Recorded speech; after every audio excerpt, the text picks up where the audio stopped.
बारिश में मिर्च पकौड़े बेचने वाली गरीब सास बहू। हे भगवान, ये बारिश तो रुकने का नाम ही नहीं ले रही है। अगर ऐसे ही लगातार बारिश होती रही तो मेरी तो सारी मिर्च की खेती खराब हो जाएगी। बेटा तू परेशान मत हो, भगवान से प्रार्थना कर, रुक जाएगी बारिश। पूरा परिवार भगवान से बारिश रुकने की प्रार्थना कर रहा होता है, लेकिन शायद भगवान को कुछ और ही मंजूर था। 3 दिन हो जाते हैं लेकिन बारिश रुकने का नाम नहीं लेती। हे भगवान, अब तो मेरा सारा मिर्च का खेत खराब हो चुका है, अब मैं क्या करूंगा। आप परेशान मत होइए, सब कुछ ठीक होगा। जैसे तैसे करके चौथे दिन बारिश रुकती है। बारिश के रुकते ही विनय जैसे ही अपने मिर्च के खेत में जाता है तो देखता है कि लगातार तेज बारिश की वजह से आधे खेत की मिर्ची खराब हो चुकी है। हे भगवान, ये क्या हो गया। साल भर की आधी मेहनत खराब हो गई, अब मैं और मेरा परिवार क्या खाएगा। विनय अपना सिर पकड़कर अपने मिर्च के खेत के सामने बैठ जाता है और रोने लगता है। जैसे तैसे कर वो खराब मिर्च को निकालकर खेत से अलग कर देता है और बची कुची मिर्ची को लेकर ठेले पर बाजार में बेचने के लिए निकल जाता है। मिर्च ले लो, मिर्च ले लो, हरी मिर्च ले लो, मोटी मोटी ताजी ताजी मिर्च ले लो। बहन जी, भाई साहब आइए और मिर्च ले जाइए, इन मिर्च के पकौड़े काफी अच्छे बनते हैं, आइए आइए आइए। विनय सुबह से शाम तक अपने मिर्च को ठेला लेकर इधर से उधर घूमता है, लेकिन फिर भी विनय की बिल्कुल ना के बराबर ही कमाई हो पाती है। क्या हुआ विनय बेटा, काफी परेशान लग रहा है। और ये क्या, ये मिर्च तूने आज बेची नहीं? बेची तो थी माँ, लेकिन किसी ने खरीदी नहीं। पहले तो आधा खेत बर्बाद हो गया और अब जो बची हुई मिर्ची भी कोई खरीद नहीं रहा है। अगर ऐसा ही रहा तो ये मिर्च भी खराब हो जाएगी।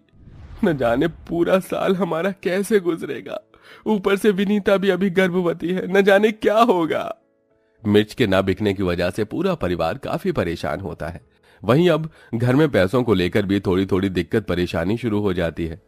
माँ, बहुत भूख लग रही है और बारिश भी हो रही, मेरे लिए पकौड़े बनाओ ना। अपनी 6 साल की बेटी पीहू की बात को सुनकर विनीता जैसे ही पकौड़े बनाने के लिए सब्जियां देखती है तो ना ही तो उस घर में आलू मिलते हैं और ना ही प्याज। हे भगवान, ये क्या, घर में ना प्याज है और ना ही आलू। अब मैं बिना इन सब के पकौड़े कैसे बनाऊं? विनीता ये सोच सोच कर परेशान हो रही होती है कि तभी अचानक विनीता की नजर घर के कोने में रखे मिर्च के बोरे पर पड़ती है, जिसे देखकर अब बनाऊंगी मैं पकौड़े। विनीता जल्दी से कुछ मिर्च निकाल लेती है और अब बेसन घोलकर और मसाले बनाकर उन मिर्च के अंदर भर देती है और अब उन मिर्च को बेसन के अंदर डुबोकर उन्हें तलकर साथ में खट्टी मीठी चटनी भी बना लेती है और अपने पूरे परिवार को मिर्च के पकौड़े परोसती है। मैंने आपसे आलू और प्याज के पकौड़े बनाने के लिए कहा था, लेकिन आपने मिर्ची के पकौड़े बना दिए। ये तो बहुत तीखे होते हैं, मैं नहीं खाऊंगी इसे। पीहू बेटा, एक बार खाकर तो देखो, तुम्हें बहुत पसंद आएंगे ये। अपनी माँ के कहने पर पीहू जैसे ही एक मिर्च का पकौड़ा उठाकर खाती है तो वो उसे काफी पसंद आता है। अरे वाह माँ, ये मिर्च का पकौड़े तो खाने में काफी अच्छा है और तीखा भी नहीं है। ये तो आलू और प्याज के पकौड़े से भी अच्छा है। पीहू को मिर्च के पकौड़े की इतनी तारीफ करता देख अब बाकी लोग भी जैसे ही मिर्च का पकौड़ा खाते हैं तो उन्हें भी वो काफी अच्छा पसंद आता है। बहू, तूने तो सच में बहुत बढ़िया और स्वादिष्ट मिर्च के पकौड़े बनाए हैं। ऐसे मिर्च के पकौड़े तो मैंने आज से पहले कभी नहीं खाए। कसम से मजा आ गया तेरे हाथ के गर्मा गर्म मिर्च के पकौड़े खाकर। आहा। सभी लोगों को मिर्च के पकौड़े काफी ज्यादा पसंद आते हैं और अब ऐसे ही कुछ दिन गुजर जाते हैं, लेकिन अभी भी मिर्च की बिक्री ठीक से नहीं होती, जिसके चलते अब विनय मिर्च बेचने का काम छोड़ देता है और शहर जाकर नौकरी करने का सोचता है। विनय बेटा, तू शहर क्यों जा रहा है? विनीता भी अभी गर्भवती है, उसे तेरी जरूरत है। माँ, मैं शहर इसलिए जा रहा हूँ ताकि आप सबको एक अच्छी जिंदगी दे पाऊं। मुझे पता है आप सब लोग उसका अच्छे से ध्यान रखोगे। अच्छा, अब मैं चलता हूँ और जल्दी लौटने की कोशिश करूंगा। विनय काम की तलाश में शहर निकल जाता है और ऐसे ही कुछ दिन बीत जाते हैं। हल्की हल्की बारिश हो रही होती है और फिर अचानक मेरा पेट, अचानक मेरे पेट में दर्द क्यों हो रहा है?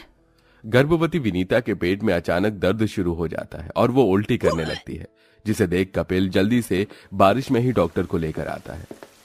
डॉक्टर, क्या हुआ है मेरी बहू को? वो ठीक तो है? देखिए, प्रेगनेंसी की हालत में औरत का शरीर काफी कमजोर हो जाता है। ऐसी हालत में उन्हें घी, मक्खन, फ्रूट, दूध, जूस ऐसी हेल्दी चीजें खानी पीनी चाहिए और मेरे ख्याल से इन्हें ये सब नहीं मिल रहा है। तभी इनकी ऐसी हालत है। अगर वो भयंकर बारिश ना होती तो आज मेरी बहू की ऐसी हालत ना होती। बहू, तू फिक्र मत कर, अभी तेरा ससुर जिंदा है, तुझे कोई तकलीफ नहीं होने देंगे हम। कपिल बरसात में ही मेहनत मजदूरी का काम करना शुरू कर देता है, लेकिन कपिल की बूढ़ी हड्डियां उसका साथ नहीं दे पाती, जिसके चलते अब कपिल भी काफी बीमार हो जाता है और धीरे धीरे घर के हालात और ज्यादा खराब होने लगते हैं। माँ, आपने कल रात से मुझे खाने के लिए कुछ नहीं दिया, कुछ बना दो ना। तुम मिर्च के पकौड़े बनाओ ना, जो उस दिन बनाए थे, वो खाने में बहुत स्वादिष्ट हैं। पता है, बारिश के मौसम में पकौड़े का स्वाद दुगना बढ़ जाता है। पीहू की ये बात सुन जहां विनीता उदास होकर बैठी होती है, वहीं अचानक अलका के मन में एक ख्याल आता है। सच कहा है किसी ने कि बच्चों के अंदर भगवान होते हैं। विनीता, मैं सोच रही थी कि क्यों ना हम दोनों मिलकर मिर्च के पकौड़े का ठेला लगाएं। तेरे हाथ के मिर्च के पकौड़े काफी स्वादिष्ट होते हैं और बारिश के मौसम में तो हर किसी को पकौड़े खाना पसंद है। लेकिन माँ जी, क्या हमसे कोई पकौड़े खरीदेगा? अगर भगवान ने चाहा तो जरूर खरीदेगा। अलका विनीता अपने पड़ोस से थोड़े पैसे उधार मांगकर मिर्च पकौड़े बनाने का सारा सामान ले आते हैं और अगले दिन ही मिर्च के ठेले पर अपना मिर्च पकौड़े का सामान रखकर उसे बेचने के लिए बाजार निकल जाते हैं। बारिश में गर्मा गर्म मिर्च पकौड़े लीजिए, आइए आइए, बारिश में गर्मा गर्म मिर्च पकौड़े खाइए, साथ में खट्टी मीठी चटनी और गर्मा गर्म चाय भी पीजिए। सुबह से शाम तक चिल्लाकर कस्टमर को बुलाने पर मुश्किल से एक कस्टमर दोनों सास बहू के मिर्च पकौड़े के ठेले पर आता है। आइए आइए, बताइए कितने की लगाऊं मिर्च के पकौड़े की प्लेट? क्या, मिर्च पकौड़े की प्लेट? अरे, मुझको लगा कि यहाँ आलू प्याज के पकौड़े भी होंगे, मुझे मिर्च के पकौड़े नहीं पसंद। इतना कहकर वो कस्टमर वहां से चला जाता है और पहले दिन दोनों सास बहू की बिल्कुल भी बिक्री नहीं होती। अगले दिन फिर से दोनों सास बहू डरते डरते अपना मिर्च पकौड़े का ठेला लगाते हैं। कल तो हमारे एक भी मिर्च के पकौड़े की बिक्री नहीं हुई, लेकिन भगवान आज तो करवा देना। दोनों सास बहू भगवान से प्रार्थना करके दोबारा मिर्च पकौड़े बेचना शुरू करते हैं। हल्की हल्की बरसात होने लगती है कि तभी उनके ठेले पर एक कस्टमर आता है।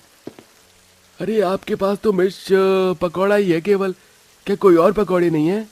नहीं भाई साहब, हम सिर्फ मिर्च पकौड़ा ही बेचते हैं, लेकिन एक बार खाकर तो देखिए, आपको बहुत पसंद आएंगे। मैं मिर्च पकौड़ा खाता तो नहीं हूँ, लेकिन काफी भूख लग रही है, ऊपर से बारिश का मौसम भी है, चलिए एक प्लेट लगा दीजिए। कस्टमर के कहने पर विनीता गर्मा गर्म मिर्च पकौड़े तलती है, वहीं अलका उस कस्टमर को चटनी के साथ मिर्च पकौड़ा परोसती है। जैसे ही वो कस्टमर चटनी के साथ मिर्च पकौड़ा खाता है, वाह, अरे क्या गजब का मिर्च पकौड़ा है भाई, ये तो मुझे नहीं पता था कि मिर्च पकौड़ा इतना टेस्टी होता है। वो कस्टमर दोनों सास बहू के मिर्च पकौड़े की काफी ज्यादा तारीफ करता है, जिसे देख अब आसपास के लोग भी दोनों सास बहू के ठेले पर मिर्च पकौड़ा खाने के लिए आते हैं।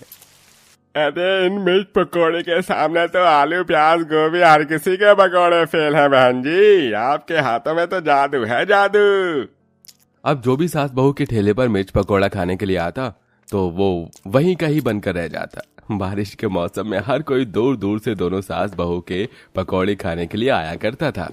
मेरे बच्चे तो मिर्च पकौड़े का नाम सुनकर ही मुंह बना लेते थे, लेकिन जब से आपके यहाँ के मिर्च के पकौड़े उन्हें खिलाए, वो तो इन मिर्च पकौड़ों पर फिदा हो गए हैं।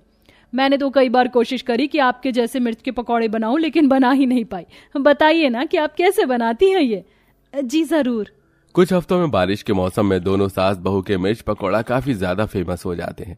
इसी के साथ विनीता अब अपना खान पान अच्छे से करती है, वहीं ससुर का भी अच्छे से इलाज करवाती है और सिर्फ कुछ ही वक्त में सबकी जिंदगी पहले से काफी बेहतर हो जाती है। और इसी के साथ अब दोनों सास बहू ठेले के बजाय एक छोटी सी पकौड़े की दुकान खोलती हैं, जिसमें वो मिर्च पकौड़े के साथ साथ और भी तरह के पकौड़े बनाकर बेचती हैं। अरे भगवान करे आज आपने एक दुकान खोली है, कल आपका बड़ा रेस्टोरेंट हो और हम ऐसे ही आपके हाथ की गर्मा गर्म और स्वादिष्ट मिर्च पकौड़ा खाते रहे। कुछ ही हफ्तों में विनीता एक प्यारे से बेटे को जन्म देती है और विनय भी अब शहर से लौट आता है और अब पूरा परिवार मिलकर मेहनत करके पकौड़ों की दुकान चलाता है और एक अच्छी जिंदगी जीता है।